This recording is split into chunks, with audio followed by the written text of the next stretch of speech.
Paul Heyman names the wrestlers he hated, and the reasons behind it will shock you. What makes one of wrestling's smartest minds so impossible to work with? The answer lies in a trail of broken promises, betrayed loyalties, and calculated manipulation that spans decades. Paul Heyman is known as a genius. He revolutionized professional wrestling. He created Extreme Championship Wrestling from nothing. He managed some of the biggest stars in WWE history. But behind every success story, there are enemies. And Heyman has more than most. His career is built on conflict, not just the scripted kind, real conflict, the kind that ends friendships, the kind that leads to lawsuits, the kind that almost ended in tragedy. This is not a story about a man who made mistakes. This is a story about a man who weaponized conflict, who turned betrayal into business strategy, who sacrificed loyalty for survival. Heyman once said, "You cannot achieve success without the risk of failure." But what he did not say was that his success required other people to fail, to suffer, to lose everything while he moved forward. The wrestling business is brutal. Everyone knows that. But Heyman took it further. He did not just survive in a cutthroat industry. He became the knife. And the 10 wrestlers and executives on this list felt the blade personally. Some were left broke. Some were left broken. All were left bitter. From his early days in World Championship Wrestling to his legendary run in ECW, and finally to his corporate position in WWE, Heyman created enemies at every stop. These were not random feuds. They were not simple disagreements. Each conflict reveals something darker about the man behind the microphone. Each story exposes a pattern. Use people when they are useful, discard them when they are not. Rewrite the narrative so you always look like the victim or the hero. Heyman is often called the advocate. But who was he really advocating for? The talent, the business, or just himself? The 10 conflicts explored here answer that question. They show a man willing to lie to his most loyal soldiers, a man who exploited discrimination lawsuits for profit, a man who turned real friendships into storyline fuel, a man who blamed everyone else when his own projects failed. Some of these men sued him, some wanted to kill him, some just walked away disappointed. But all of them share one thing. They learned the hard way that working with Paul Heyman meant accepting that you were expendable, that your career was secondary to his vision, that your financial security meant nothing if the company needed saving, or if Heyman needed a scapegoat. The conflicts fall into clear categories. There are the lawsuits and betrayals from his ECW days. These were raw, personal, rooted in unpaid debts and broken promises. Then there are the institutional battles, the power struggles with executives who refuse to let Heyman control everything. And finally, there are the creative disappointments, the wrestlers Heyman managed but could not elevate, the ones he blamed for his own failures. But there is a deeper truth here. Heyman did not just stumble into these conflicts. He engineered them. He needed enemies to define himself. He needed villains to play the rebel against. And when those enemies were not available, he created them by lying, by manipulating, by choosing his ambitions over their livelihoods. This video explores all 10 conflicts in detail. We start with the most damaging, the ones that involve lawsuits and psychological trauma. Then we move through the corporate battles that defined his WWE career. Finally, we examine the wrestlers he failed to elevate, the ones he used as stepping stones, the ones who learned that being a Paul Heyman guy meant being disposable unless you were already a main event star. Love him or hate him, Paul Heyman is unforgettable, but so is the wreckage he left behind. These 10 stories prove that genius and cruelty are not opposites. Sometimes they are partners. And in Heyman's case, they built an empire on the broken backs of the people who trusted him most. 10. The Sandman. The Sandman represents everyone who believed in the original ECW dream. He was there from the beginning, a hardcore legend who defined the extreme style. He bled for Paul Heyman's vision. He sacrificed his body in matches that still haunt YouTube compilations. And when ECW died, he watched Heyman walk away into a WWE paycheck. Years later, WWE brought back ECW. It was supposed to be a rebirth, a chance to recapture the magic. Vince McMahon put Heyman in charge. Fans were excited. The Sandman was brought in as one of the original voices, but it was doomed from the start. The Sandman later spoke publicly about what went wrong. He explained that Heyman was set up to fail. Vince McMahon gave Heyman creative control in name only. Every decision had to go through corporate filters. The extreme violence was banned. The edgy promos were censored. The whole thing became a watered-down version of what ECW used to be. December to Dismember was the breaking point. It was a pay-per-view disaster. The main event was booked by committee. Heyman wanted CM Punk to win. McMahon overruled ruled him, the crowd hated it, critics destroyed it, and Heyman was blamed. But here is where the Sandman's criticism cuts deep. He did not just blame WWE, he blamed Heyman for taking the job in the first place. Heyman knew what WWE was. He knew Vince would never let ECW be truly extreme again, but he took the money anyway. He put his name on a product that betrayed everything ECW stood for. The Sandman saw it as selling out. Heyman had gone from rebel promoter to corporate executive. He wore suits now. He answered to the same system he once fought against. The man who built a company on the idea of anti-establishment wrestling was now part of the establishment. For Sandman and other ECW originals, this was personal. They had given everything to Heyman's vision. They worked for bounced checks. They wrestled through injuries. They believed they were part of something bigger than money. And then they watched Heyman cash in, trade the revolution for a steady paycheck. Heyman's transition was strategic. He was always going to end up in WWE. ECW was never sustainable. He knew that, but the veterans did not. They thought loyalty mattered. They thought the bond they shared in bingo halls and high school gyms meant something. Heyman taught them otherwise. The Sandman's public comments were measured. He did not call Heyman evil. He just said the truth. Heyman was a businessman first, and when the business required him to compromise the ECW legacy, he did it without hesitation. That is what made him successful, and that is what made him hated. 9. Curtis Axel Curtis. Axel had wrestling in his blood. His father was Curt Hennig, one of the greatest technical wrestlers of all time, Mr. Perfect, a legend. So when Curtis debuted in WWE, people expected greatness. They expected the genetics to kick in. Paul Heyman was supposed to help him get there. Instead, Curtis Axel became a punchline, one of the worst Paul Heyman guys in history, and Heyman himself admitted why. He later said that talent is not always genetically passed down. It was a polite way of saying Curtis did not have what his father had. The pairing made sense on paper. Curtis lacked charisma. He was bland on the microphone, but he was solid in the ring. Heyman's job as a manager is to cover those weaknesses, to talk for the guys who cannot talk. That is what he did for Brock Lesnar, for CM Punk, for every successful client. But it did not work with Curtis, because Heyman did not really try. Curtis was not the focus. He was filler. Narrative cannon fodder in the ongoing storyline between Heyman and CM Punk. Curtis and Ryback were just bodies, disposable soldiers, in a war that was really about elevating Brock Lesnar. Heyman's philosophy has always been clear. Wrestling is not about talent, it is about appearance, it is about marketability. Curtis did not have it. He looked like a mid-card wrestler, he sounded like one, and Heyman could not manufacture charisma where none existed. Curtis Axel's failure exposed a harsh truth. Heyman only succeeds when he has elite talent to work with. When he manages the best of the best, he amplifies them. But when WWE hands him a mid-carder and expects magic, he fails, and then he blames the wrestler. Heyman never said Curtis Axel was a bad person. He never buried him publicly in a cruel way, but the message was clear. Curtis did not have what it takes, and Heyman was not going to waste his reputation trying to convince people otherwise. For Curtis, this was a missed opportunity. Being a Paul Heyman guy should have been a career boost. Instead, it highlighted his limitations. It put a spotlight on everything he was not. And when the pairing ended, Curtis faded back into obscurity. The cruelty here is subtle. Heyman accepted the role knowing Curtis was not ready for that level of exposure. He knew the pairing would fail, but he did it anyway because it served the larger story. Curtis was collateral damage in Heyman's quest to keep himself on television while building toward bigger angles. Curtis Axel's time as a Heyman guy proved that Heyman's genius has limits. He cannot turn water into wine. He cannot make stars out of people who lack the raw ingredients. And when those projects fail, Heyman walks away clean while the wrestler is left with the stain of failure.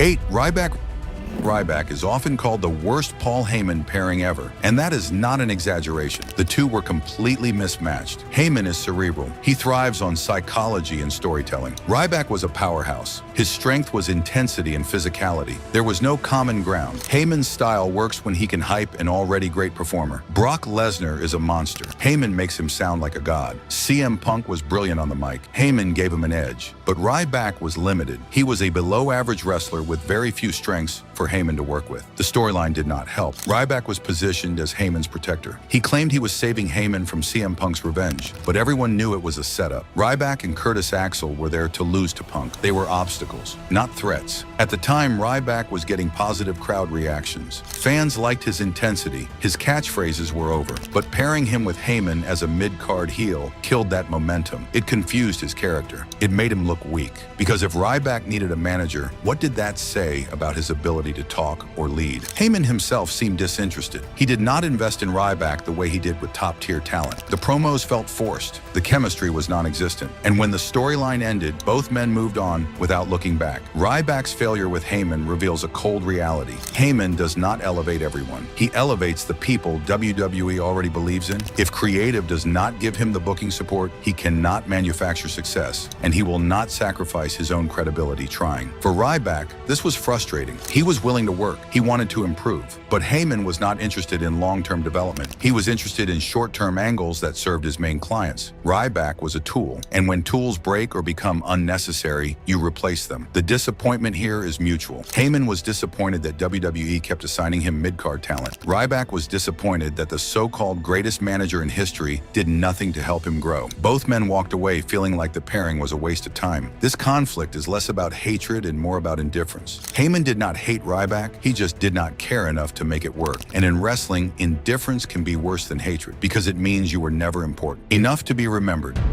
7. Cesaro should have been a success story. He won at WrestleMania XXX. He got the Andre the Giant Memorial Battle Royal. Hulk Hogan endorsed him in the ring. The crowd loved him. And then WWE paired him with Paul Heyman. It should have been perfect. Instead, it was a disaster. The problem was obvious from the start. Heyman barely talked about Cesaro. Every promo was about Brock Lesnar. Lesnar had just broken The Undertaker's WrestleMania streak. It was the biggest story in wrestling, and Heyman was obsessed with it. Cesaro was just there, a placeholder, a way to keep Heyman on television while the Lesnar angle built towards SummerSlam. Fans noticed immediately. Cesaro looked second-rate. He stood in the background while Heyman cut promos about someone else. The crowd started chanting for Cesaro during Heyman's speeches, not because they were excited, because they felt bad for him, because it was obvious he was being ignored, but the creative decisions made it worse. Cesaro had just won as a babyface. The crowd was ready to cheer him, and WWE turned him heel by pairing him with Heyman. It killed his momentum instantly. They also changed his entrance music, gave him a generic theme that nobody liked. Every decision seemed designed to sabotage him. Heyman later admitted the pairing was not about Cesaro. It was a vehicle to keep him on TV. Cesaro was disposable, and when WWE decided they did not need Heyman on screen every week, they ended the partnership. Cesaro was left with nothing. No storyline, no direction, just the memory of a failed experiment. The frustration here is systemic. Heyman knew the pairing was not going to work,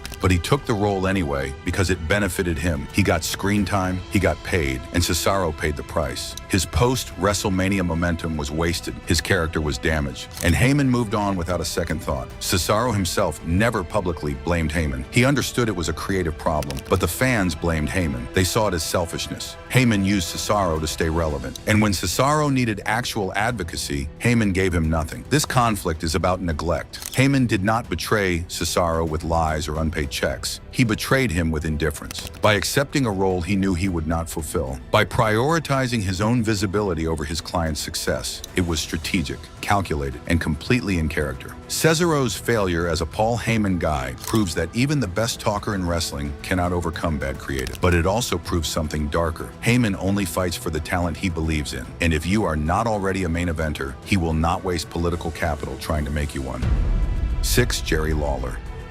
Jerry Lawler and Paul Heyman hated each other. This was not a work. It was real, deep, rooted in fundamental differences about what wrestling should be. Lawler represented old-school Memphis territory wrestling, traditional, proud, built on respect for the business. Heyman represented ECW, extreme, cynical, built on breaking every rule. Their rivalry played out on WWF television in the late 90s and early 2000s. The promos were vicious, personal, and fans could tell it was real. Lawler was not just playing a character. He genuinely despised Heyman's style, the blood, the violence, the lack of respect for tradition. He saw ECW as garbage wrestling. Heyman saw Lawler as a relic, a guy stuck in the past, someone who did not understand that wrestling needed to evolve. Their philosophical divide was unbridgeable, and WWE used it to create some of the most intense commentary pairings in history. The breaking point came in March 2001. Lawler quit WWF after the company released his wife. It was a personal decision, a matter of loyalty. and Heyman immediately took his spot on Raw commentary. It was ruthless, opportunistic. Heyman did not wait. He saw an opening and grabbed it. This move defined their relationship. Lawler was dealing with a personal crisis. His marriage was falling apart. His wife had just been fired, and Heyman stepped into his job without hesitation. It was not illegal. It was not even wrong from a business perspective, but it was cold. For Lawler, this was the ultimate insult. Heyman had been waiting for this moment, waiting for Lawler to stumble, and the second he did, Heyman was there to take his place. It confirmed everything Lawler believed about Heyman, that he was selfish, that he only cared about himself, that loyalty meant nothing. Their on-screen exchanges after Lawler returned were legendary. The shoot elements were obvious. Lawler would call Heyman a liar. Heyman would call Lawler irrelevant.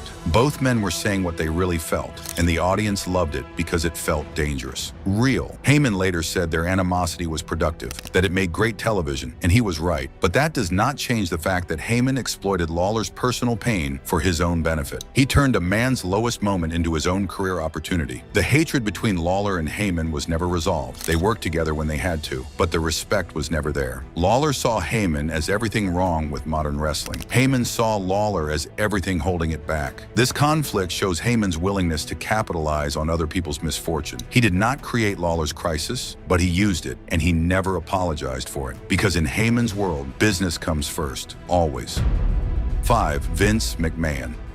Vince McMahon is the most powerful man in wrestling history. He built WWE into a global empire. He crushed every competitor. He controls everything. And Paul Heyman spent years fighting him. Not physically, not publicly, but creatively, politically, in the only way that mattered. Their relationship is complicated. McMahon hired Heyman multiple times. He valued Heyman's creative mind, but he never trusted him completely. And Heyman never stopped pushing boundaries, testing limits, trying to take control. The final breaking point came during the ECW reboot in 2006. WWE revived the ECW brand with Heyman as the creative head. Fans were excited. This was Heyman's chance to bring his vision to a national stage. But McMahon was never going to let that happen. December to Dismember was the disaster that ended everything. It was a pay-per-view built around the ECW championship. Heyman wanted CM Punk to win. He saw Punk as the future, the perfect mix of technical skill and rebellious attitude, the next big star. McMahon disagreed. He wanted Bobby Lashley, a muscle-bound powerhouse who fit WWE's traditional mold. Heyman fought back. He argued. He made his case, and McMahon shut him down. The two men had a heated argument on McMahon's private jet. Details are scarce, but the result was clear. Heyman was removed from the ECW creative team. He left WWE shortly after. The ECW reboot limped along for a few more years before being canceled. This conflict is about control. McMahon built his empire by never letting anyone challenge his authority. Heyman built his reputation by challenging everyone. The collision was inevitable, and McMahon won, because McMahon always wins. But the hatred here is deeper than a single argument. It represents two visions of wrestling. McMahon sees wrestling as entertainment, big spectacle, larger-than-life characters. Heyman sees wrestling as reality-based drama, grounded in legitimate conflict, unpredictable storytelling. Heyman wanted to push CM Punk because Punk represented a new kind of star, someone who did not fit the WWE mold, someone who could talk, who could wrestle, who could connect with fans on a level beyond catchphrases and muscles. McMahon was not ready for that in 2006. The irony is that McMahon would later embrace Punk, make him WWE champion, let him cut the infamous pipe bomb promo. But by then, Heyman was gone. The moment had passed, and the ECW reboot was dead. For Heyman, this was a professional failure. He had a chance to prove his vision could work on WWE's stage, and McMahon pulled the rug out. Not because Heyman was wrong, but because McMahon could not tolerate sharing power. Their relationship has continued since then. Heyman returned to WWE multiple times, managed Brock Lesnar to legendary success, even became an executive again, but the dynamic never changed. McMahon is the emperor. Heyman is the rebel who sometimes gets permission to rebel. The hatred between them is not personal, it is institutional. Heyman hates the system that limits his creativity. McMahon hates anyone who thinks they know better than him, and that conflict has defined Heyman's entire WWE career.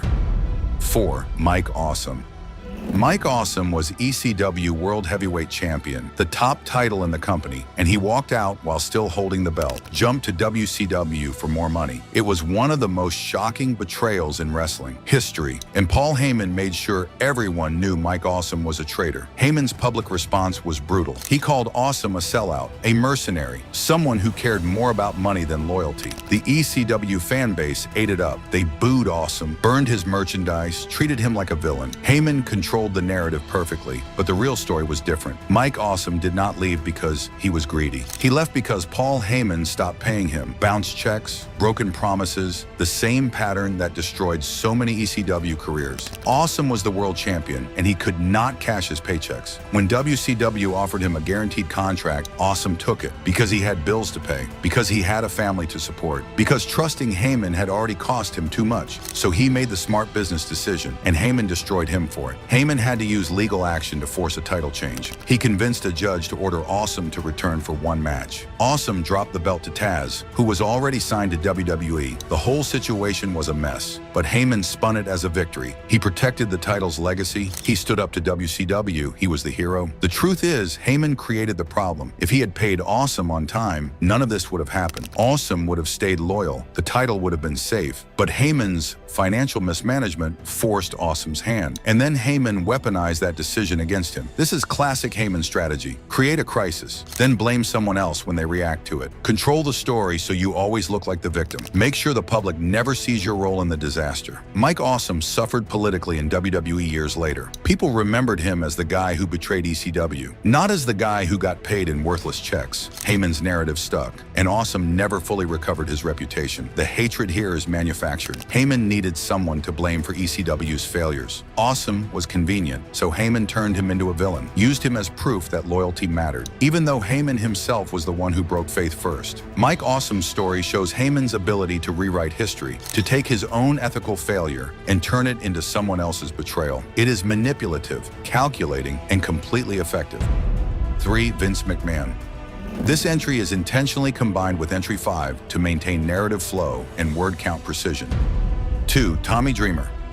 Tommy Dreamer was the heart of ECW. He was not the best wrestler, he was not the biggest star, but he was the most loyal. He believed in Paul Heyman's vision completely. He turned down huge money from WCW to stay with ECW. He wrestled for bounce checks. He sacrificed everything for the company he loved. And Paul Heyman betrayed him, destroyed him, left him broken in ways that almost ended in murder and suicide. The financial collapse of ECW is well documented. Heyman ran out of money. He lied to the roster about incoming investment. He told them WWE was going to back them, that salvation was coming. Tommy Dreamer believed every word because Heyman was his friend, his mentor, the man he trusted most in the business. WCW offered Dreamer a contract worth $750,000 per year, guaranteed money, security for his family, a chance to escape the chaos. But Dreamer said no. He stayed loyal to ECW, to Heyman, to the dream, and Heyman never paid him. The checks bounced. The promises were lies. WWE was not coming to save ECW. There was no investment. Heyman had gambled everything and lost, and Tommy Dreamer lost with him. When ECW closed in 2001, Dreamer was financially ruined. Worse, he was psychologically destroyed. He had given everything, his body, his career, his financial future,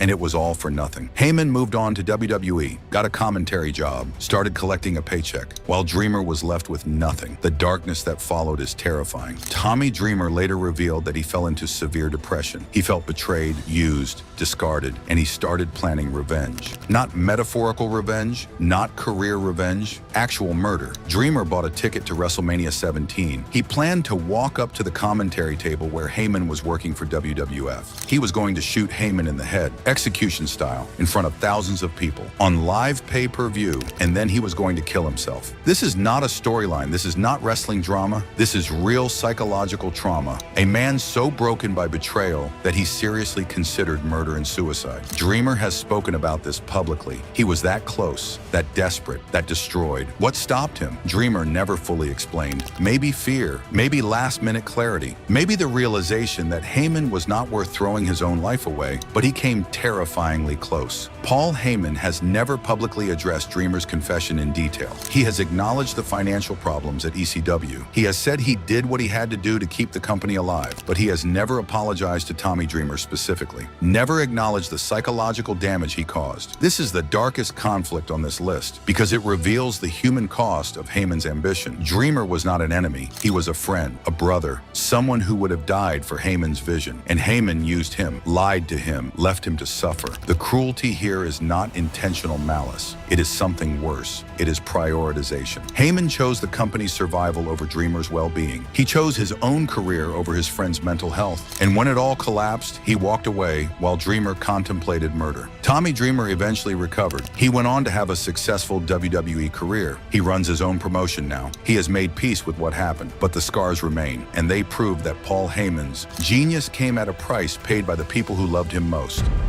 1. Bill Watts. Bill Watts was a legend in wrestling, a tough old school booker who ran World Championship Wrestling in the early 90s. He was known for being difficult, for having strong opinions, for running things his way, and Paul Heyman clashed with him immediately. Heyman was hired by WCW as a manager and creative consultant. He was young, ambitious, full of ideas, but Watts did not like him. The reasons vary depending on who you ask. Some say Heyman was charging questionable expenses, claiming hotel rooms on the company card while staying with friends. Others say it was a personality conflict. Watts did not trust Heyman's style, but the real issue was darker. Paul Heyman later filed a lawsuit against WCW alleging wrongful termination and ethnic discrimination. Heyman is Jewish. And according to the lawsuit, Bill Watts created a hostile work environment filled with anti-Semitic jokes and harassment. The details of the lawsuit are sealed. There is an NDA preventing Heyman from discussing specifics, but the case was settled out of court, and the settlement was substantial. Substantial enough that Heyman used the money to fund the launch of Eastern Championship Wrestling, which became Extreme Championship Wrestling. The irony is almost poetic. Bill Watts, the old-school traditionalist, inadvertently funded the creation of the company that would revolutionize wrestling. His discrimination gave Heyman the seed money to build an empire. ECW would go on to challenge everything Watts believed in: the extreme violence, the anti-authority attitude, the rejection of traditional wrestling values. Heyman has called the settlement one of the most important moments of his career. Without it, ECW might never have existed. He would not have had the capital to take over the failing Eastern Championship Wrestling promotion. He would not have been able to rebrand it, to build the roster, to create the product that changed wrestling forever. But this is also the most legally contentious conflict on this list, because we do not know the full truth. Was Watts genuinely discriminatory, or was Heyman's lawsuit a strategic move to escape a bad situation and secure money? The NDA means we will never know for certain. What we do know is that Heyman saw an opportunity. Whether he was a victim of discrimination or a shrewd negotiator exploiting corporate legal vulnerabilities, he played it perfectly. He got fired, he sued, he won, and he used the money to become a legend. Bill Watts never publicly commented on the lawsuit in detail. He moved on from WCW shortly after. His reputation took a hit, not just from the Heyman situation, but from other controversial statements and decisions during his tenure. He became known as a problematic figure, someone out of touch with the modern business. For Heyman, this conflict set the tone for his entire career. It taught him that institutions are vulnerable, that legal action can be a weapon, that narrative control matters more than truth. He took the worst situation of his early career and turned it into his greatest opportunity. The hatred between Heyman and Watts was mutual. Watts saw Heyman as a troublemaker, someone who did not respect the business, someone who caused problems and then sued when things did not go his way. Heyman saw Watts as a bully, someone who represented everything wrong with the old guard, someone who deserved to be taken down. This conflict is number one because it changed everything. Without the WCW settlement, there is no ECW. Without ECW, Heyman does not become a legend. He is just another manager who got fired. The money from Bill Watts gave Heyman his shot, and he used it to build something that would outlast both of them. But it also reveals Heyman's core strategy. Turn every crisis into an opportunity. Weaponize your conflicts. Use your enemies to fuel your success. Bill Watts tried to destroy Paul Heyman's career. Instead, he funded it. Paul Heyman's career is defined by conflict, not despite it. Because of it, every enemy taught him something. Every betrayal made him sharper. Every lawsuit made him richer. Every failed partnership proved his point, that wrestling is a business, that loyalty is negotiable, that survival requires sacrifice. The 10 conflicts explored here are not accidents. They are patterns. Heyman does not just make enemies, he manufactures them. He uses them. He turns them into fuel for his own legend. Whether it is a discrimination lawsuit that funds a revolution or a murder plot that proves his betrayal was unforgivable, every conflict adds to the myth. Some might call Heyman a genius, others might call him a monster. The truth is, he is both. He is brilliant enough to see opportunities where others see disasters, and he is ruthless ruthless enough to exploit those opportunities regardless of who gets hurt. Tommy Dreamer almost killed him. Bill Watts funded his empire. Mike Awesome became his scapegoat. Cesaro became his footnote. Each man served a purpose in Heyman's story. And when their purpose was fulfilled, Heyman moved on. Love him or hate him, Paul Heyman turned enemies into legacy. And maybe that was his plan all along. To prove that in wrestling, like in life, success is built on the broken pieces of everyone who could not keep up. The 10 men on this list learned that lesson the hard way, and their stories prove that working with Paul Heyman means accepting one truth. You are either useful or you are history, and when you become history, Heyman will be the one writing it. Jim Cornette looked straight into the camera and said the words that shocked the wrestling world. I hated him. But that wasn't just about one wrestler. That was about 10 different people who made his blood boil over decades in the business. Today, we're counting down every single one of them, and trust me, the reasons will blow your mind. Jim Cornette is wrestling royalty. He's been a manager, a booker, a commentator, and most importantly, a guardian of what he calls real wrestling. For over 40 years, he's fought to keep the business legitimate, believable, and respectful. But along the way, he made enemies, lots of them. Some deserved his hatred, some didn't, but all of them became part of wrestling history because of the wars they had with Cornette. This isn't just a list of guys he didn't like. These are blood feuds, career-ending battles, legal nightmares, physical threats, and ideological wars that continue to this day. From backstage slapping incidents to actual restraining orders, from gun threats to public humiliation, Cornette's hatred runs deep and it runs personal. We're going to walk through all 10 feuds in order, starting with the personal betrayals and building up to the biggest nemesis of them all. Each story reveals something darker about the wrestling business and about Cornette himself. By the end, you'll understand why Cornette's hatred isn't just emotion, it's strategy, it's business, it's survival. So let's dive in. Number 10, Nick Dinsmore. We start with heartbreak. Nick Dinsmore, known to WWE fans as Eugene, was one of Cornette's own students. Back in Ohio Valley Wrestling, Cornette trained him, guided him, and watched him succeed. They were close. They were friends. They had history together that spanned years. For a long time, everything was fine between them. Then politics got in the way. Dinsmore made a choice that Cornette couldn't forgive. He publicly supported Donald Trump and the Republican Party. That was it. That was the breaking point. Cornette, who is fiercely liberal and outspoken about his political beliefs, saw this as a moral failure. In his mind, supporting Trump wasn't just a political disagreement, it was a betrayal of basic human decency and values. So Cornette cut him off completely. He stopped talking to Dinsmore. He publicly shamed him on his podcast. He made it clear that their friendship was over because of politics. Cornette even said that anyone who votes Republican lacks moral responsibility. That's a heavy accusation to throw at someone you once considered a friend and student. Think about what that means. This wasn't about wrestling. This wasn't about money or creative differences or backstage drama. This was purely ideological. Cornette drew a line in the sand and said that crossing it meant losing his friendship forever. This feud shows how far Cornette's standards extend beyond the wrestling ring. It's not just about wrestling anymore. It's about ideology. It's about loyalty to a complete worldview. If you don't align with Cornette's beliefs on politics, society, and morality, you're out. Even if you were once family, even if he helped build your career. The Dinsmore situation reveals something important about modern Cornette.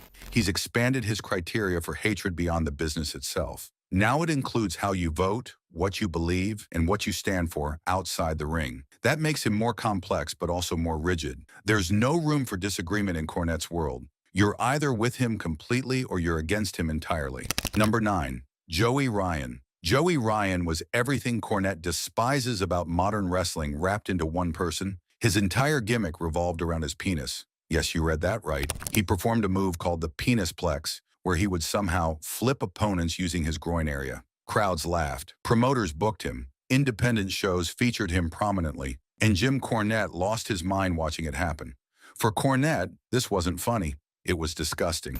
It was an insult to the business he dedicated his entire life to preserving. Wrestling is supposed to be a combat sport, even if it's scripted. It's supposed to look real. It's supposed to have dignity and believability. Joey Ryan threw all of that away for cheap laughs and viral moments. Cornette called Ryan's act repulsive, embarrassing, and vulgar. He said it represented the worst of modern wrestling, proof that the business had become a complete joke.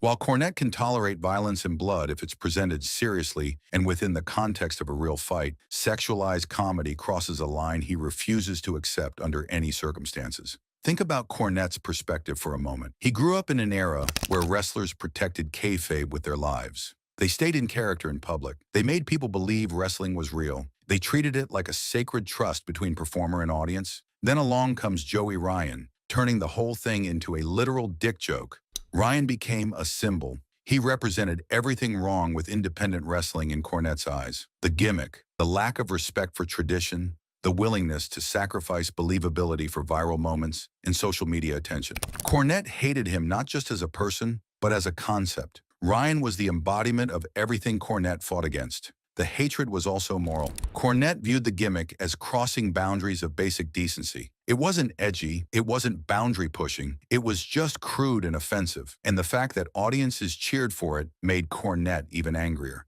It proved that modern wrestling fans didn't care about the things he valued most. Number 8, Dixie Carter. Dixie Carter ran TNA Wrestling during some of its worst and most chaotic years. She was the boss. She made the final decisions. She controlled the money and the direction.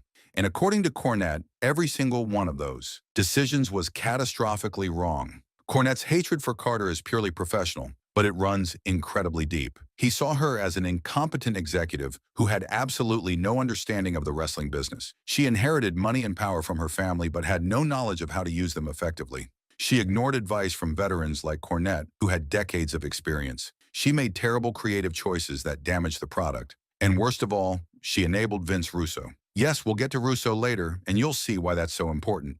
But Carter's decision to hire Russo and keep him in a position of creative power despite endless internal and external criticism became Cornette's biggest complaint about her leadership. She let Russo destroy TNA's creative direction while she smiled, nodded, and acted like everything was fine. She represented everything wrong with corporate wrestling, rich outsiders making decisions about a business they fundamentally don't understand. Cornette argues that TNA had potential. It had talented wrestlers, it had television deals, it had opportunities to become a real alternative to WWE.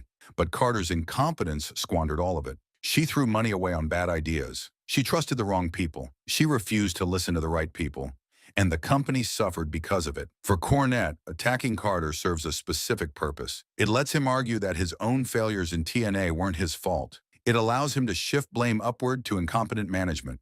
If only she had listened to him, TNA could have thrived and survived. But she didn't, and the company collapsed under her leadership, eventually becoming a shadow of what it could have been. Carter became a symbol of corporate mismanagement in wrestling. She's a warning to every wrestling promotion about what happens when you put someone in charge who doesn't understand or respect the business. She's proof that money alone can't save a wrestling company if the person spending it has no clue what they're doing. Number 7, Kevin Owens. Kevin Owens, then known as Kevin Steen, became a symbol of everything Cornette thought was wrong with modern wrestling's approach to star-making. During Cornette's time booking Ring of Honor, he envisioned a promotion built on elite athletes and technical excellence. He wanted ROH to be the alternative that showcased the best pure wrestlers in the world. Then he looked at Kevin Steen and saw the complete opposite of that vision. Steen was overweight. His physique didn't match the athletic standard Cornette demanded from his top stars. His style was brawling and hardcore, not the technical wrestling Cornette wanted to showcase. He didn't look like a champion in the traditional sense. He didn't carry himself like a mainstream star. And Cornette made his opinion brutally, publicly clear. Cornette famously said that Steen could only be a top guy if you're running a rec center with 100 to 200 people in it. Translation: Steen was fine for tiny independent shows in front of hardcore fans, but he would never make it to the big leagues. He lacked the look. He lacked the visual credibility. He would never be a main eventer on a national stage because mainstream audiences wouldn't accept him. This wasn't just casual criticism. Cornette was making a statement about what wrestling should be. He was drawing a line and saying that certain body types and certain styles don't belong in the main event picture. It was old school thinking applied to a modern situation, and it became a defining moment in the conflict between traditional wrestling values and new approaches. Then Steen became Kevin Owens. He signed with WWE. He became a champion multiple times. He main evented major shows. He became one of the most popular wrestlers in the company. He proved Cornette completely, undeniably wrong. But Cornette couldn't admit it. Instead of acknowledging that Owens succeeded, despite not fitting the traditional mold, Cornette doubled down on his criticism. He kept dismissing Owens' success. He kept pointing out his physique. He kept suggesting that Owens was an exception rather than proof that the rules had changed. because admitting Owens was right would mean admitting his entire booking philosophy and decades of judgment were fundamentally flawed. Owens represents the vindication of the independent wrestler who doesn't fit the mold. He proved that you don't need the perfect body or the traditional look to succeed at the highest level. He proved that fans will accept you if you're talented enough, regardless of how you look. And that reality drives Cornette insane because it challenges everything he built his career believing. The feud also highlights Cornette's stubbornness. Even when faced with clear evidence that he was wrong, he refuses to adapt his thinking. That stubbornness is part of his brand, but it's also a limitation. It keeps him locked in the past, unable to acknowledge that wrestling has evolved beyond his narrow definition of what works. Number 6. Jon Moxley. Jon Moxley loves blood. He loves violence. He loves deathmatch wrestling and the extreme hardcore style that comes with it. And Jim Cornette thinks that makes him mentally unstable and dangerous to himself and the business. Moxley came from the independent scene where hardcore wrestling ruled supreme. Promotions like Combat Zone Wrestling built their entire reputation on dangerous, bloody spectacles that pushed the boundaries of what wrestling could be. Wrestlers used barbed wire, light tubes, glass, thumbtacks, and anything else that could cause pain and bleeding. The crowds loved it. The wrestlers became legends in that world. And Moxley thrived in that environment, making a name for himself as someone willing to go further than almost anyone else. Cornette sees this as a moral and professional failure. He argues that deathmatch wrestling is a race to the bottom. Wrestlers keep escalating the violence to shock audiences, but each escalation means less than the last. Eventually, you run out of ways to shock people, and all you're left with is permanent physical damage and shortened careers. The spectacle becomes the only thing that matters, and the actual wrestling gets lost. The hatred intensified dramatically when Cornette publicly questioned Moxley's mental health. He said Moxley didn't need rehab, he needed a mental evaluation.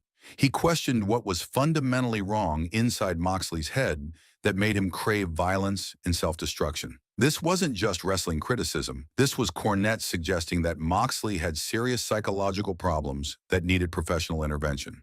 This criticism blends wrestling philosophy with genuine concern, but it comes across as cruel and invasive. Cornette positions himself as protecting wrestlers from themselves, as being the voice of reason in a business that's lost its mind. But he's also attacking Moxley's intelligence, sanity, and personal choices in a very public way. Cornette's argument is that this style of wrestling is unsustainable. Wrestlers who rely on blood and violence eventually destroy their bodies and end their careers prematurely. They sacrifice long-term health for short-term shock value. And promotions that feature this style are contributing to the problem by creating demand for increasingly dangerous content. But here's what bothers Cornette most: Moxley's success despite embracing deathmatch culture. Moxley became a world champion in AEW. He main evented major shows. He became one of the biggest stars in wrestling. He did all of this while continuing to incorporate blood and violence into his matches. That reality threatens Cornette's worldview because it proves that you can break all of his rules about safety and psychology and still become a major star. Cornette wants to believe that his way is the only sustainable path to success. He wants to believe that wrestlers who follow his rules will thrive and those who don't will fail. But Moxley's career proves otherwise. And that's unacceptable to Cornette, so he fights it with everything he has, including personal attacks on Moxley's mental state. Number 5, the Young Bucks. Matt and Nick Jackson, collectively known as the Young Bucks, represent modern wrestling's complete rejection of Jim Cornette's fundamental rules. They flip through the air constantly. They dive onto crowds of people. They choreograph elaborate sequences that look more like gymnastics routines than fights. And they refuse to sell exhaustion the way Cornette demands. They prioritize athleticism and spectacle over traditional psychology. And Cornette absolutely hates them for it. The feud goes back to Ring of Honor, where the seeds of hatred were planted. When Cornette booked ROH, he chose not to feature the Young Bucks consistently or push them as major stars. He claimed it was about logistics and costs, saying they were expensive to fly in and difficult to schedule. But the Bucks felt disrespected and dismissed. They complained backstage. They spread what Cornette calls lies about his treatment of them. The relationship soured permanently, and the bad blood has only intensified over the years. Cornette's core criticism is deceptively simple but philosophically important.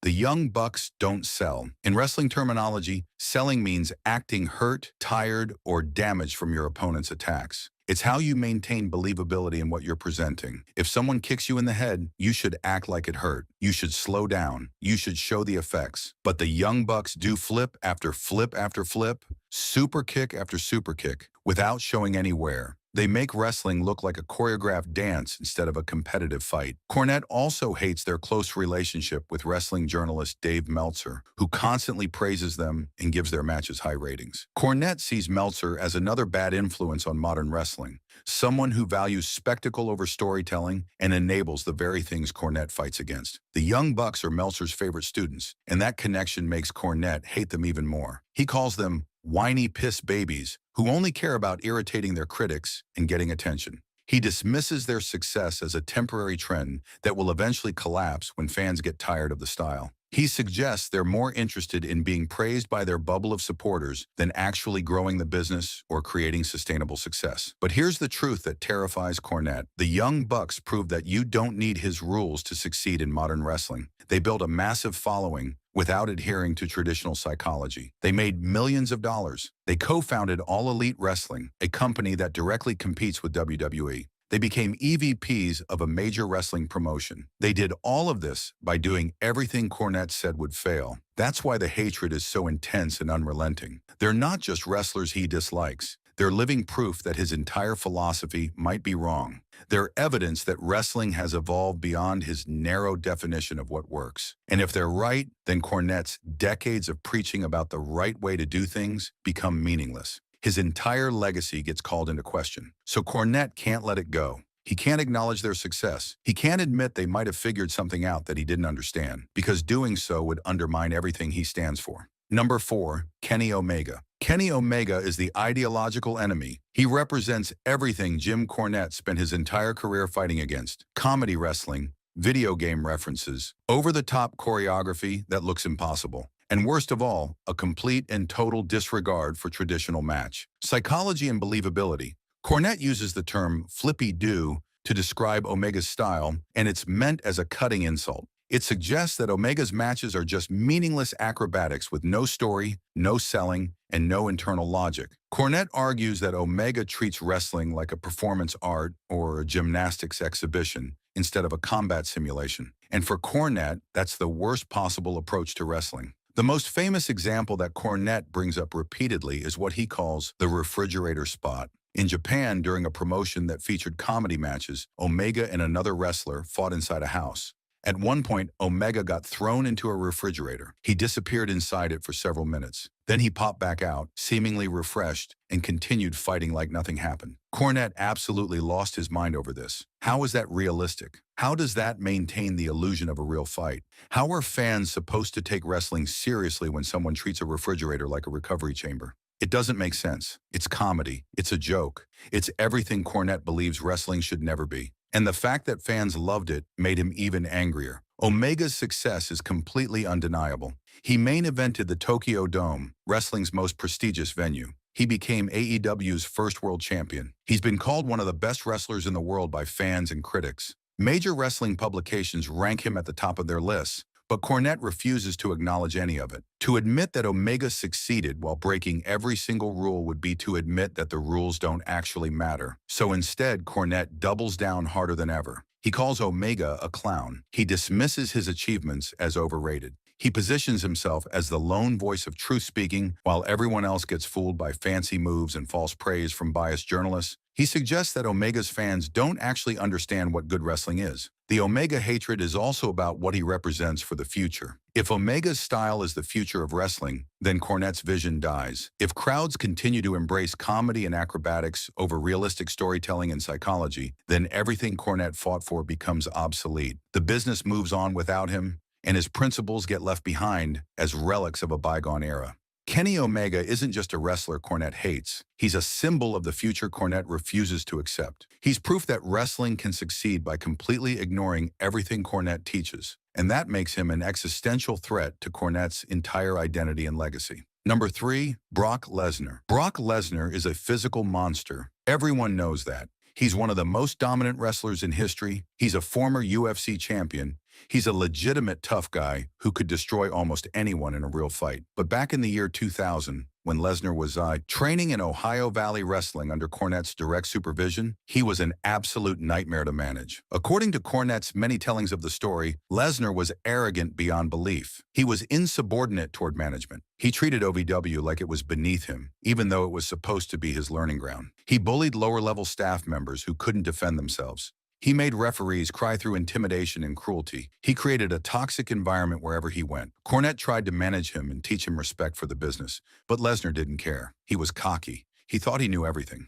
He believed his physical gifts meant he didn't need to follow the rules that applied to everyone else. And that attitude created constant friction with Cornette, who demands respect for authority and tradition. Then things got deeply personal, and the conflict escalated beyond anything else on this list. During a match, Lesnar performed a spot where he grabbed Cornette's wife, Stacy, in a very sensitive area. She had recently gotten piercings and had explicitly told Lesnar not to touch her there because it was still healing and painful. He did it anyway. It was a direct, intentional physical violation of someone Cornette loved. And whether Lesnar did it to be cruel or just didn't care about the warning, the result was the same. Cornette completely snapped. By his own detailed account told multiple times on his podcast, he confronted Lesnar backstage and threatened him with a gun. Yes, an actual firearm. Cornette claims he told Lesnar that if he ever disrespected his wife again, there would be severe consequences. Lesnar, despite his size and toughness, apparently backed down and apologized.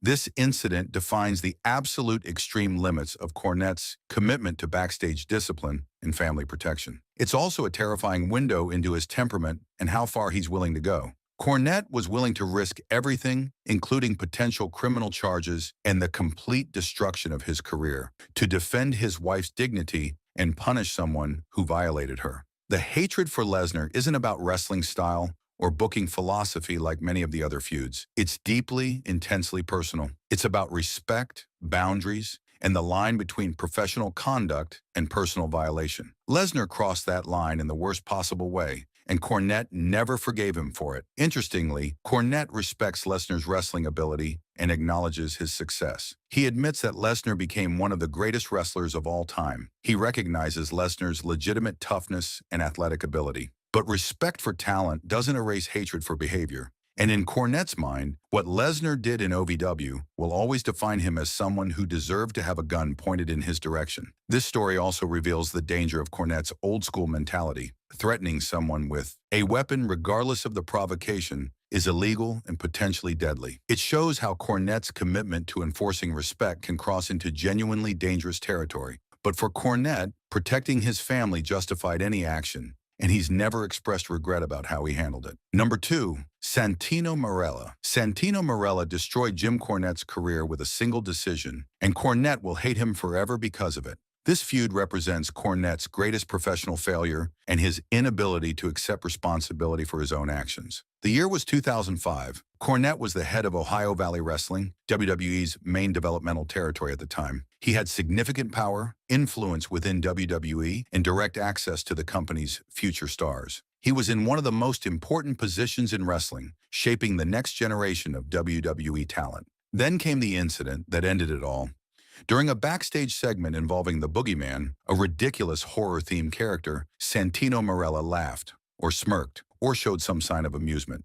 The exact details vary depending on who tells the story, but Cornette saw it as a profound sign of disrespect. In his mind, Marella was mocking the business, breaking the sacred code of taking wrestling seriously, even when the gimmicks were absolutely ridiculous. So Cornette slapped him hard, backstage in front of other people. It was a physical assault, plain and simple, regardless of the justification Cornette believed he had. Marella did what any reasonable person in the modern world would do. He reported the assault to WWE Human Resources. The company investigated the incident. They interviewed witnesses, they reviewed the situation, and they fired Cornette immediately. There was no debate. There was no second chance. Cornette was out. Cornette lost his position. He lost his power within WWE. He lost his direct connection to the company's talent pipeline. He lost years of built-up influence, all because he couldn't control his temper for one single moment. His career trajectory changed permanently because of one slap. The wrestling community largely agreed that Cornette was completely in the wrong. You can't physically assault your employees, no matter how disrespectful you think they're being. That's not how professional environments work anymore. But Cornette doesn't see it that way, and he never has. He blames Marella for snitching for going to HR instead of handling it the old school way, man to man. This hatred is psychologically complex and revealing. It forces Cornette to confront his own significant flaws, his uncontrollable temper, his inability to separate his on-screen intensity from backstage professionalism, his belief that physical intimidation is an acceptable management tool in a business that has evolved far beyond that approach. Rather than accept responsibility for destroying his own career, Cornette externalizes all the blame, makes Marella the villain in the story. He holds the grudge for nearly 2 decades. He brings it up constantly on his podcast because admitting that he was wrong would mean admitting that he destroyed his own position through lack of self-control and poor judgment. Cornette even went so far as to call Marella after he suffered a serious neck injury years later and tell him he was glad it happened. That level of sustained hatred and cruelty reveals something dark about Cornette's inability to let things go.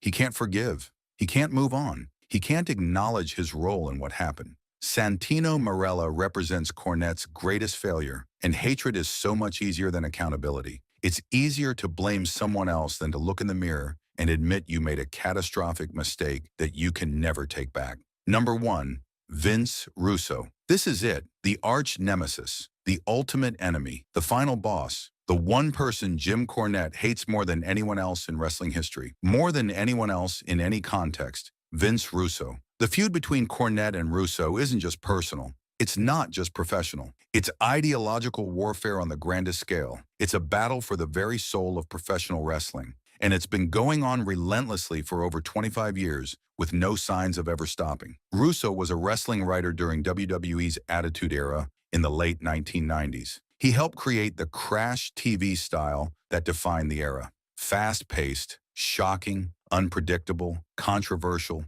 Ratings were huge during this period. WWE reached heights of popularity they'd never seen before. But Cornette saw something completely different when he looked at Russo's work. He saw the systematic destruction of everything wrestling was supposed to be. Cornette's criticism is specific, detailed, and absolutely devastating. He argues that Russo prioritized short-term shock value over long-term storytelling. Instead of building characters and feuds that paid off over months with satisfying conclusions, Russo created constant chaos that ultimately meant nothing. Titles changed hands constantly for no reason. Storylines started and stopped with no resolution. Nothing mattered because everything was designed solely to pop a rating for 1 week, with no thought given to next week or next month. Cornette blames Russo for destroying World Championship Wrestling. When Russo went to WCW as head of creative, the company collapsed within 2 years, going from WWE's main competition to completely out of business. Cornette blames Russo for destroying total nonstop action wrestling. When Russo joined TNA in a creative role, the promotion never recovered its early momentum and eventually became a shell of what it could have been. And Cornette blames Russo for diminishing his own influence within WWE during the Attitude Era, pushing out traditional voices in favor of shock value. But the feud went far beyond professional disagreements or creative philosophy. It became legal, public, and dangerous. Vince Russo filed a restraining order against Jim Cornette. He claimed that Cornette's constant verbal attacks and threats constituted stalking and harassment. Russo said he genuinely feared for his family's safety because some of Cornette's most extreme fans lived near him in Indiana, and he worried they might be influenced by Cornette's rhetoric to do something violent. Cornette's response was pure Cornette, and it revealed his genius for turning conflict into content. He mocked the restraining order publicly and repeatedly. He performed fake remorse on his podcast, sarcastically apologizing for scaring the little fella so bad. He read the legal document out loud for entertainment. And then brilliantly, he turned the restraining order into merchandise. He sold shirts featuring it. He used it as content for months. He transformed a genuine legal threat designed to silence him into a profitable piece of his brand. This is the genius and the madness of Cornette's approach. He took something that could have been embarrassing or limiting and made it into a weapon. He showed his audience that even when his enemies try to silence him through legal means, he'll turn their weapons into his tools. The restraining order became proof of how much Russo feared him, which only made Cornette look stronger to his fans. The Russo feud is absolutely essential to Cornette's identity and career. It's a meta-narrative about what wrestling should be at its core. If Russo's methods are ever validated as superior, then Cornette's entire life's work becomes meaningless. Every principle he stood for, every match he tried to protect, every tradition he fought to preserve would be proven wrong.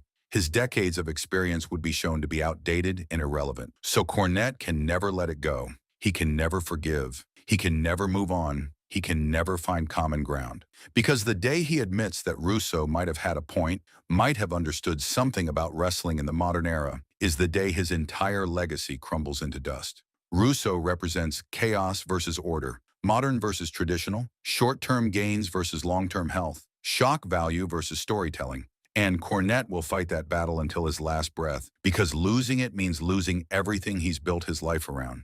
The intensity of this hatred has become profitable. Cornette's podcast thrives on Russo discussions. His fans tune in specifically to hear him destroy Russo. It's become a reliable content generator that never runs dry. And that's the ultimate irony. Cornette needs Russo to maintain his brand. The enemy has become essential to the business model. These 10 feuds define Jim Cornette's career as much as any of his legitimate accomplishments. They show a man who refuses to compromise under any circumstances, who burns bridges without hesitation, and who has turned hatred into a legitimate art form and business. Strategy. Some of these feuds were completely justified. Some were petty and unnecessary. Some were deeply personal. Some were purely ideological. But all of them reveal the same fundamental truth. Jim Cornette will never change. He will never adapt. He will never accept that wrestling might be bigger than his specific vision of what it should be. He will never acknowledge that there might be multiple valid approaches to the business. And that's exactly why his fans love him so intensely. He's the voice that says exactly what they're thinking. He fights the battles they want fought. He hates the people they hate. In a wrestling world that changes dramatically every single year, Cornette remains constant, angry, uncompromising, unwavering, and highly profitable. Whether you agree with him or think he's completely wrong, you can't ignore him. These 10 feuds prove that conclusively. From Dinsmore to Russo, from politics to guns to restraining orders to physical violence, Jim Cornette's hatred has shaped modern wrestling in ways nobody could have predicted when he started his career decades ago. And he's not done yet. The feuds continue. The hatred burns. The content keeps coming. Because for Jim Cornette, hatred isn't just an emotion. It's a business model. It's a brand. It's survival. If this video opened your eyes to how deep the Cornette rabbit hole truly goes, make sure you're subscribed because we're just getting started with this series. Next time, we're diving into the wrestlers who actually liked Cornette and supported his vision. And trust me, that list is way shorter and way more surprising. Hit that like button, drop a comment telling me which feud shocked you the most and which one you think was most justified, and I'll see you in the next one. Music thing, and Lawler, of course, wanted to be in music. It was Jerry Lawler in concert album or something, and Lawler's dressed like Tom Jones. This man's music because he can sing, he can dance, he can do Waste, but that can wait. Tonight I'm here to... They called him the mouth of the South, but not everyone was cheering. These are 4 wrestlers who disrespected Jimmy Hart. Jimmy Hart was everywhere in the 1980s. His megaphone, his jacket, his voice cutting through arenas from coast to coast. He managed the biggest names. He wrote the music they walked out to. He was Vince McMahon's chosen man for the new era of wrestling. But behind the scenes, respect was hard to come by. 4 wrestlers in particular made sure Hart knew exactly where he stood. And each one did it for a different reason. To understand why Hart became such a target, you need to understand what wrestling was becoming. The 1980s changed everything. Vince McMahon was killing the old territory system, turning regional wrestling into one national spectacle. He called it sports entertainment. The old guard hated it. They valued toughness, tradition, paying your dues in dingy gyms and smoky arenas. McMahon wanted theatrics, music, larger-than-life characters. He wanted entertainment first, wrestling second. Jimmy Hart was the perfect symbol of that shift. Before wrestling, Hart was a pop star. He sang with the Gentrys, a rock band that had a genuine hit with Keep on Dancing in the early 1960s. He came from the music world, not the wrestling world. He never trained to take bumps. He never worked the territories grinding it out night after night. He was a showman, a performer, an outsider. And when McMahon brought him into the WWF in 1985, it was precisely because of those skills. Hart could write theme songs. He could promote. He could generate heat with his megaphone antics. He brought value that traditional managers like Captain Lou Albano or Mr. Fuji simply could not provide. But that same background made him soft in the eyes of the locker room. Wrestling had a rigid hierarchy. You earned respect through suffering, through proving you could handle the physical and mental brutality of the road. Hart skipped all of that. He walked in with connections, with skills that had nothing to do with wrestling, and immediately got prominent roles. To the old school wrestlers, he represented everything wrong with McMahon's vision. He was the entertainer invading their world, and they made sure he felt it. Hart's biggest liability was not just his background, it was his loyalty. Throughout his career, Hart aligned himself with the most powerful figure in wrestling history, Hulk Hogan. Hart managed Hogan. He followed Hogan when the Hulkster left WWF for WCW in the mid-1990s.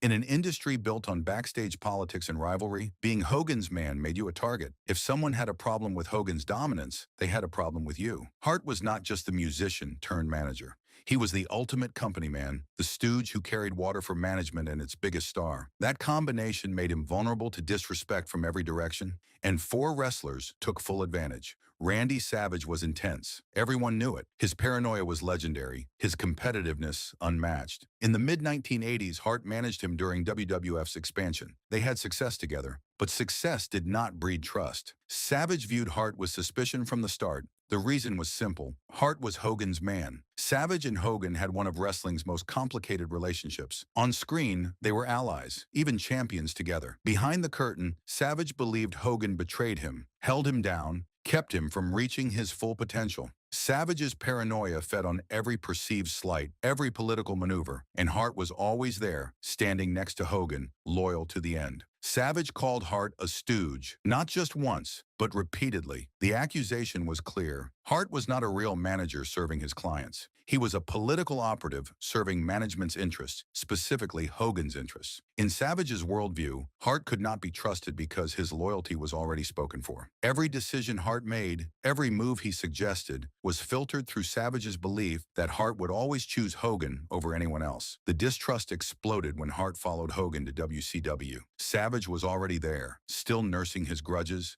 still convinced Hogan had destroyed his career. When Hart showed up as part of Hogan's entourage, it confirmed everything Savage believed. Hart was not just aligned with Hogan, he was Hogan's stooge, willing to follow him anywhere, willing to sacrifice anyone else for Hogan's benefit. The disrespect was not personal, it was political. Savage needed to diminish Hogan's power, and attacking Hart was the easiest way to do it. Calling Hart a stooge was not about Hart's managerial ability. It was about delegitimizing Hogan's inner circle, weakening the structure that kept Hogan on top. Savage carried that animosity for years. Reports suggest he never fully forgave Hart, tying his dislike directly to his hatred of Hogan. Hart became collateral damage in wrestling's biggest power struggle, disrespected not for who he was, but for who he stood beside. In a business where loyalty was currency, Hart's loyalty made him a target. Savage made sure everyone knew it, but not every insult was about politics. Some came from inside Hart's own stable. The Honky Tonk Man worked with Hart during one of wrestling's most legendary runs. Hart managed him through his record-breaking Intercontinental Championship reign. It was a perfect pairing on screen. Hart's megaphone distractions and manic energy amplifying Honky Tonk Man's arrogant, Elvis-impersonating heel character. They generated massive heat. They made money. By every measurable standard, their partnership succeeded. Yet years later, Honky Tonk Man trashed Hart in shoot interviews. He dismissed Hart's managerial skills. He questioned his trustworthiness. He painted Hart as someone who failed to deliver on the traditional duties of a manager, protecting your client backstage, negotiating better deals, using political clout to advance their career. According to Honky Tonk Man, Hart was not a real manager. He was just a guy with a megaphone making noise at ringside. The criticism stings because of the irony. Their partnership created one of the most memorable intercontinental reigns in history. If Hart was truly incompetent, that run never happens. The disrespect seems rooted not in performance, but in money and politics. Honky Tonk Man likely felt Hart failed to secure better financial terms or creative control behind the scenes. Perhaps Hart did not fight hard enough in negotiations. Perhaps he sided with management when conflicts arose. Whatever the specifics, Honky Tonk Man believed Hart let him down where it mattered most, in the invisible battles that determine your worth in the company. The fascinating twist is reconciliation. Despite the public criticism, Jimmy Hart was chosen to induct the Honky Tonk Man into the WWE Hall of Fame. That decision reveals the friction was professional, not permanent. They could share a stage, acknowledge their mutual contributions, and move past the bitterness. But the damage to Hart's reputation lingered. The shoot interviews exist forever, preserved online, a permanent record of one of Hart's own clients dismissing him as inadequate. The reconciliation softened the blow, but the disrespect remained documented. Another mark against the mouth of the South. Some disrespected Hart for what he did, others simply for who he was. Cowboy Bob Orton Jr. represented the old guard in every way. He came from wrestling royalty, a family lineage built on toughness and tradition. He was a shooter, a legitimate tough guy who thrived in the gritty, unforgiving locker rooms of the territory days. Orton was also a notorious ribber, someone who used pranks and insults to enforce the hierarchy, to test newcomers, to keep outsiders in their place. Hart worked with Orton briefly in the late 1980s when he managed Orton and the Magnificent Morocco, but Orton never respected him. The disrespect was cultural, rooted in contempt for everything Hart represented. Orton mocked Hart's background as a pop musician. He questioned his toughness. He made it clear Hart did not belong. In the rigid locker room hierarchy of the 1980s, non-wrestling personnel were viewed as soft. If you did not come up through the territories, if you did not pay your dues, taking bumps and living on the road, you were not one of them. Hart's success with the Gentrys made him suspect. He was showbiz, not wrestling. He bypassed the suffering that earned respect. Orton, and others like him, used ribs and insults as tools of social control. They targeted outsiders, tested their resolve, tried to drive them out or force them to submit to the established order. Orton's disdain was not about Hart personally, it was structural. McMahon's new philosophy brought people like Hart into prominent roles. People who had no traditional wrestling lineage but possessed skills the entertainment model required. To Orton, that was a betrayal of everything wrestling stood for. Hart was a threat, a symbol of the theatricality overtaking the sport Orton loved. Mocking Hart was Orton's way of resisting that change, of preserving the old culture even as it crumbled around him. Hart, the musical showman, was perceived as weak, unworthy, illegitimate. Orton made sure he knew it. The ribs were not playful. The comments were not jokes. They were reminders that no matter how successful Hart became, the old guard would never accept him. He would always be the pop star pretending to be part of their world. Terry Funk was different. He was a legend, respected universally for his toughness, his honesty, his willingness to sacrifice his body for the business. Funk managed to bridge the old school and the new, respected by traditionalists and entertainers alike. When Funk criticized you, people listened, and Funk absolutely destroyed Jimmy Hart. Hart managed the Funk brothers briefly in the mid-1980s WWF, including their appearance at WrestleMania 2. The partnership was short, largely forgettable, but years later the real friction emerged. Hart produced music for Terry Funk's album, Great Texan. Funk was not happy with the results. In his autobiography, Funk savaged Hart's work. He accused Hart of writing cheap songs specifically to avoid paying for the rights to existing, more expensive music. Funk summarized the creative outcome with brutal simplicity. All the songs on that album had one thing in common. They all sucked. This disrespect was unique. It was not political like Savage. It was not about professional competence like Honky Tonk Man. It was not cultural like Orton. It was creative, a direct attack on Hart's fundamental skill, the ability that made him valuable in the first place. Hart was a musician before he was a manager. Writing theme songs was his signature contribution, and Funk publicly declared that Hart's music was garbage, created not for artistic merit but for cheap profit. The critique questioned Hart's integrity. Funk implied Hart prioritized quick financial returns over quality, that he cut corners to maximize his own benefit at the expense of his client's artistic output. In a performance-driven industry, that accusation is devastating. It suggested Hart was not just untalented, but unethical, willing to compromise his clients for his own gain. Coming from someone as respected as Terry Funk, the criticism carried immense weight. Funk's reputation for honesty meant people believed him. If Funk said Hart's music sucked, it probably did. This was the harshest public disrespect Hart ever faced. It targeted his core identity, his original profession, the skill set he brought from outside wrestling. And unlike the other conflicts, there was no reconciliation here, no Hall of Fame moment to soften the blow. Funk's words stood as a permanent indictment of Hart's creative integrity, a brutal reminder that even in his own field, respect was hard-earned and easily lost. 4 wrestlers, 4 types of disrespect. Savage saw Hart as a political stooge, a loyalist who could never be trusted because his allegiance belonged to Hogan. Honky Tonk Man dismissed Hart as professionally incompetent, a manager who failed to deliver behind the scenes despite their on-screen success. Orton viewed Hart as culturally illegitimate, a soft entertainer invading a world built on toughness and tradition. Funk attacked Hart's creative integrity, publicly trashing the music that was supposed to be Hart's greatest strength. Each conflict reflected broader tensions within wrestling during its transformation. Hart became the lightning rod, the convenient target for frustrations about politics, professionalism, culture, and commerce. He represented McMahon's vision: entertainment over sport, showmanship over toughness, profit over purity. And wrestlers who resented that vision took their frustrations out on him, yet Hart survived. He maintained a decades-long career, wrote iconic theme songs, and eventually earned a WWE Legends deal. His strategic value, his dependability, his ability to generate heat, his musical talent outweighed the disrespect. McMahon kept him around because he was useful, because he delivered results that mattered more than locker room acceptance. Hart proved you could succeed without universal respect, that utility could trump legitimacy in the new wrestling landscape.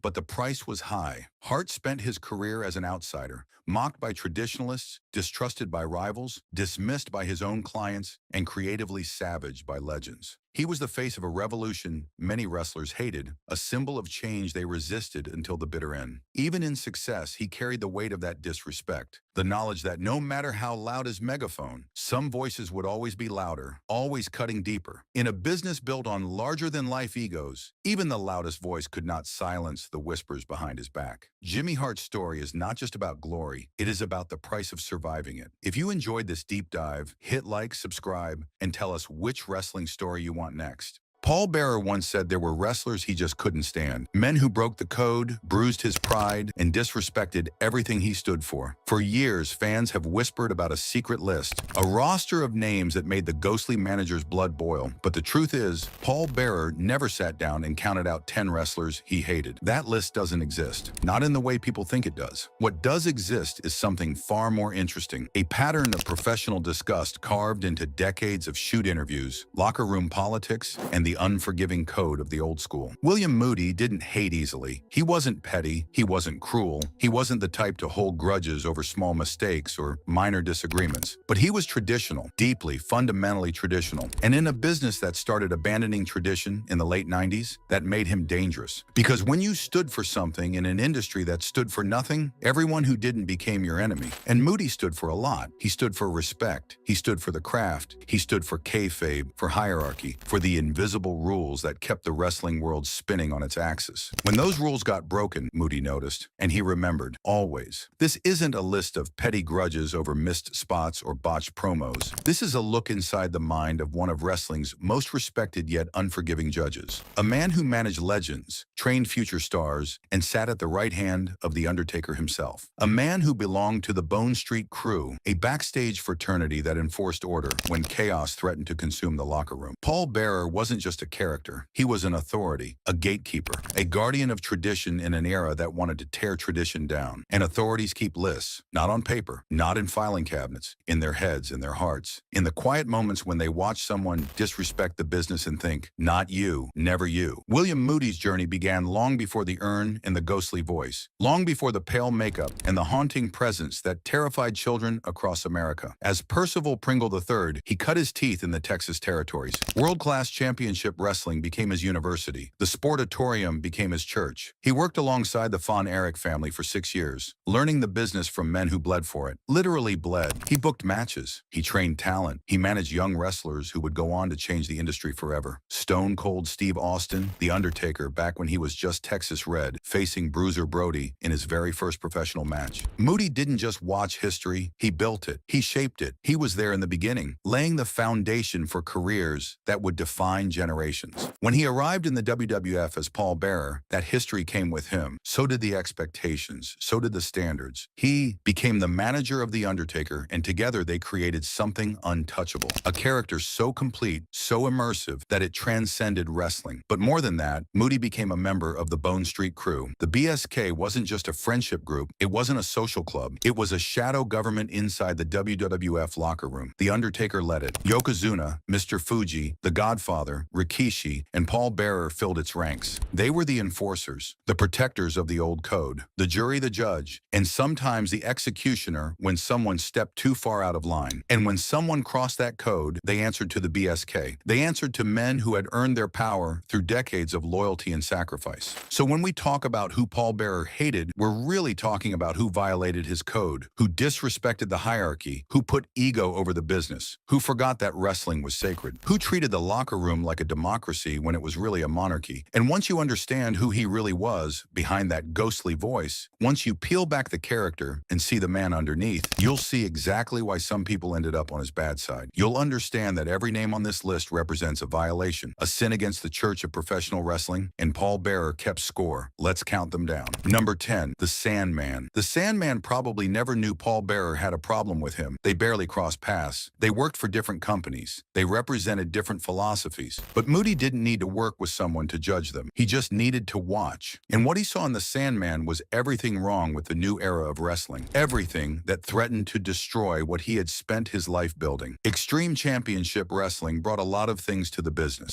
Energy, passion, a rawness that fans craved after years of cartoonish characters and safe programming. But it also brought garbage wrestling. And the Sandman was the poster child. He was the face of a movement that prioritized shock over substance, violence over storytelling, blood over technique. To Moody, wrestling was an art form. It required skill. It required psychology. It required athletes who could tell a story without relying on chairs, tables, and blood. You needed to make people believe with your body, your expression, your timing. The Sandman relied on all the wrong things. His matches were sloppy. His execution was reckless. His moveset was limited. He chugged beer, smashed cans on his head, and stumbled to the ring like a man who forgot he was supposed to be a professional. And worse, he was popular. Fans ate it up. They chanted his name. They celebrated the chaos. They bought the merchandise. Moody hated that. He came from a world where men like Ric Flair could hold an audience for 60 minutes without a single weapon, where The Undertaker could terrify a crowd with nothing but presence and psychology, where technical excellence in character work mattered more than how many tables you could break. The Sandman represented laziness, a shortcut, a performer who drained company resources on medical bills and props instead of earning his paycheck through talent and dedication. In Moody's eyes, that wasn't wrestling. That was a circus act, a sideshow, and circuses belonged outside the business he loved. The broader issue was what the Sandman represented. He was proof that wrestling was changing, that the standards were dropping, that fans would accept anything as long as it was loud and violent and shocking. Moody understood that change was inevitable, but he also believed some changes were wrong, that some traditions existed for a reason, that the death of technical wrestling would lead to the death of wrestling itself. And every time he saw the Sandman bleed his way through another match, he saw the future, and it terrified him. Number 9, Vince Russo. Vince Russo wasn't a wrestler. He never took a bump, never cut a promo in front of a live crowd, never felt what it was like to stand in that ring with thousands of people hanging on your every move. But he made the list anyway, because if Paul Bearer hated anything more than a bad performer, it was the people who enabled them, the people who rewrote the rules, the people who killed kayfabe and called it progress. Russo was the architect of that murder. When Russo took control of WWE's creative direction in the late 90s, he brought a television writer's mindset to a wrestler's world. He prioritized shock over story. He exposed the business to make it feel real, not realizing that the business only worked when people believed the illusion. He broke the fourth wall. He referenced backstage politics and storylines. He treated wrestling like it was a reality show instead of a theatrical performance. Moody watched as storylines became convoluted, as traditions crumbled, as the mystique he spent decades building got torn apart for ratings. Moody was a booker himself back in WCW. He understood creative. He understood how to build a story over weeks and months, how to make fans care, how to protect kayfabe while giving them a reason to come back. That knowledge came from experience, from years of trial and error, from listening to veterans who taught him the craft. Russo had none of that. He came from television. He had ideas about what would work on TV, but he didn't understand wrestling. He didn't respect it. He treated it like any other show instead of recognizing it as something unique. Russo's era brought swerves, constant, exhausting swerves. Every week someone would turn heel or face for no reason. Championships changed hands on free TV. Storylines started and stopped without resolution. The focus shifted from long-term storytelling to short-term shock value, and ratings went up, at least for a while. But the cost was enormous. Wrestling lost its credibility. It